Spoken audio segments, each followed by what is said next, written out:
মালদার মানিকচকের বন্যা কবলিত ভূতনি কেশরপুর এলাকায় স্বাধীনতা দিবস উদযাপন। দুর্গত এলাকার মানুষজনকে স্বাধীনতা দিবস উদযাপন করলেন মালদা জেলার যুব তৃণমূল সভাপতি বিশ্বজিৎ মণ্ডল।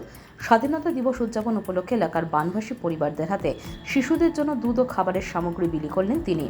ভূতনির বন্যা দুর্গতদের পাশে দাঁড়াতে এবং মুখে কিছুটা হাসি ফোটাতে তাদের সাথে স্বাধীনতা দিবস উদযাপন বলে জানান মালদা জেলার যুব তৃণমূলের সভাপতি বিশ্বজিৎ মণ্ডল।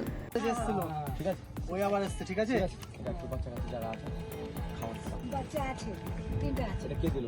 এই যে এটা কে জানি কে দিয়েছে এটা?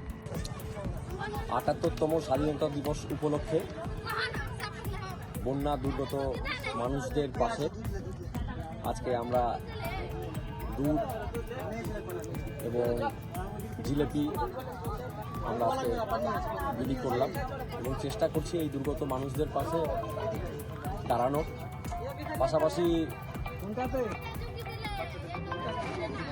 এই এলাকার যে সমস্ত বন্যায় যে সমস্ত ঘরবাড়ি ডুবে গেছে তাদের জন্য আমরা প্রার্থনা করছি এবং সব রকমভাবে আমরা চেষ্টা করছি তাদের পাশে দাঁড়ানো।